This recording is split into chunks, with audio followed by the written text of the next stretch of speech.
Good afternoon, it's Liam Neild here with your MU review for Manchester United's top-of-the-table clash. Yes, you heard me correctly. Top-of-the-table clash at the King Power Stadium against Leicester City. The game finished 1-1. Not the worst result, obviously not the best result, as is the nature of a draw in football. But given the implications that we could have gone top of the league had we won the game, it's slightly disappointing that we didn't manage it, but also given the fact that we were a goal down and ultimately we're probably a little bit fortunate to come out of the game without defeat.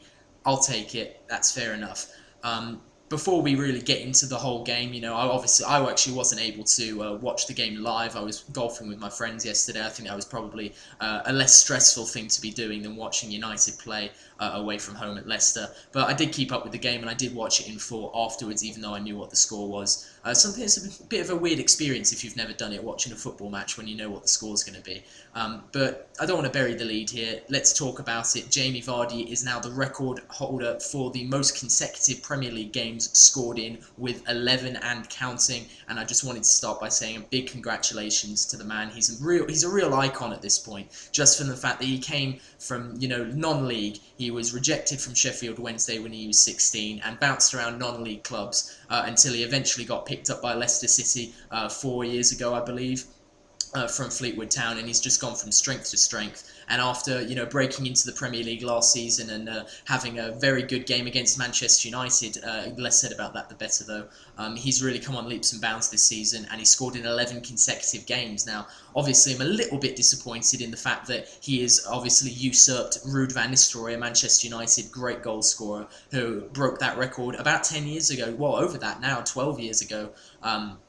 To originally set that 10-game consecutive streak record, and he did it over 2 seasons. He had, I think, 8 consecutive games at the end of the 2002-03 season, and then a couple at the beginning of the following season. And that's always held a special place in my heart. That was when I started watching football and being a Manchester United fan, properly, as opposed to just kind of acquiring it by osmosis, being around my dad and my brother. So seeing that record finally fall after that many years, I was actually there to witness Ruud van Nistelrooy score. I think it was the 7th consecutive game he scored in, and he scored a hat-trick against Charlton Athletic on the day that we won the Premier League title. A good day all around for me, with good memories associated with it. But yeah, he is no longer the record holder, and now it is Jamie Vardy Nistelrooy. That's what I'm going to call him from now on, until it gets old, or until someone else breaks the record, I suppose. But that is what I'm going to call him, and who knows, he could continue breaking his own record from here on out. But that's enough about Jamie Vardy. Let's talk about the game. I thought United still lacked a bit of a spark, to be honest. I mean, we weren't bad, but we weren't great, and I feel like that's the story of our season. We've been grinding out results. Yes, we're near the top of the table, but we've maybe, outside of the Everton game at Goodison Park, we haven't had any games where we really looked the part. We really looked like a team that was challenging for the Premier League. It's almost defying belief that Leicester City are up there, but based on the way they've been playing, I actually think they're probably more deserving than we are to be up there at this point. People must be scratching their heads at how we're where we are. Chelsea are, labouring down at the bottom of the table, and yeah, we've played better than them, especially defensively, but in terms of style, we haven't got them beat on a lot of things. So it's very good that we're obviously at a point in the season where, if we do start playing well, imagine how good we'll be if we're getting results when we're playing like this. But yeah, we really lacked spark in the game. I thought that if we had a bit more spark going forward specifically, defence is not a problem for us anymore. We've got the best defence in the league now. But going forward, we really lack that creative talent that can unlock defences. This is why I didn't want Angel Di Maria to leave. I thought he would be perfect for this new system that Van Gaal has kind of imposed this season. And I think Van Gaal knew that. I don't think Van Gaal wanted Di Maria to go. I think his hand was forced. And, the less said about that guy, the better. But, he's the kind of player that we need now. And, in the January transfer window, maybe not. But in the summer, that's who Van Gaal's going to be looking for. Is that creative, pacey, wide player who can really put a bit of pace in our attack and strike some fear into our opponent's defenders. And we've got a lot of names. We've got Wayne Rooney. We've got Juan Mata. We've got a lot of young talent, like exciting young talent, like Memphis Depay, Anthony Martial, who could be future Ballon d'Or winners if their potential is realised. But the problem is, going forward right now, they're not meshing together in the right way. Rooney's been in poor form all season. Memphis Depay is extremely inconsistent. Martial is still young, so even though he does have these flashes of brilliance, he doesn't have it all together yet. And you just still get the sense that we're a work in progress. And now I know this is something that's been said about United pretty much since Ferguson left, but especially since Van Gaal took over, that it's a process that we're developing our style of play. And I think that it's coming on, but it's coming on very slowly, and too slowly for my liking. I feel like by the end of the season, if we need to be really looking like the real deal more than we have been, and if we need more investment next summer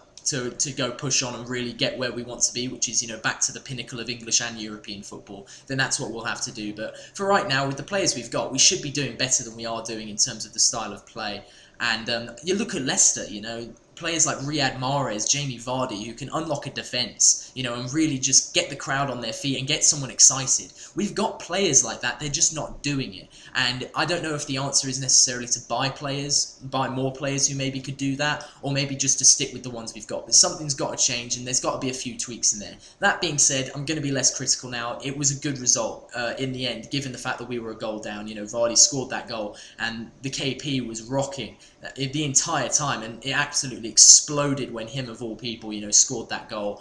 But I felt like in the second half, once that had died down, especially considering Schweinsteiger scored that excellent header right before half-time to really put us back in the game, I think we controlled the match, and I really think that we could have won the game if we'd had that creative spark, that one killer pass to unlock a defence. So it does kind of show where we're still lacking, but I have to say, given where we were at the start of last season, I think this is a fair assessment. You couldn't really have asked for a whole lot more from Louis van Gaal in 14 months in charge, for him to be back in the Champions League, obviously, who knows for how long, but challenging for the Premier League title. That's what we would have been asking for. So yeah, we may not be going about it quite in the way that we would like, but in terms of results and pure data, we're doing just fine.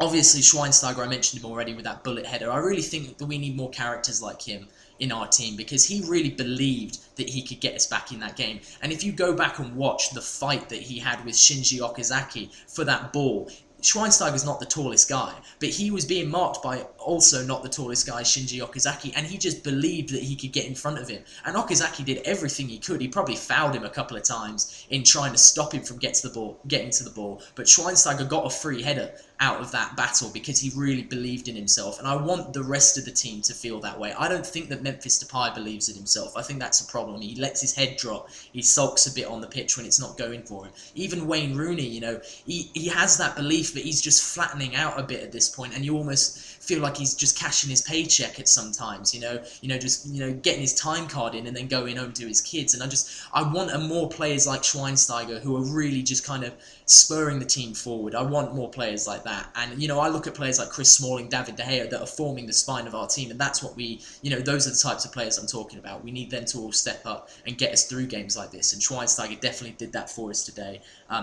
We really grew into the game as it went on. Like I said, second half we could have won it if we'd had that killer pass, maybe that one bit of luck that would have put the ball in the back of the net. I didn't really see Leicester winning it as we went on in the second half, just because our defence was extremely solid, except for the one moment where Vardy got in.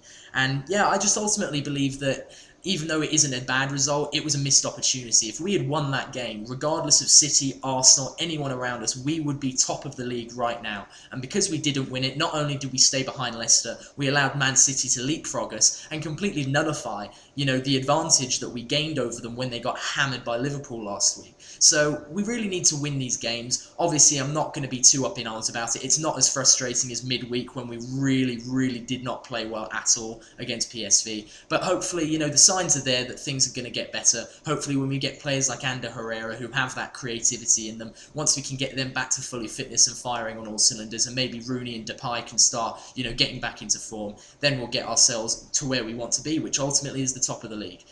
If you've enjoyed the video, give it a like, comment, subscribe, do whatever you want. I don't really think anybody does that, but to be honest, I don't check, so maybe I do have subscribers, maybe I don't.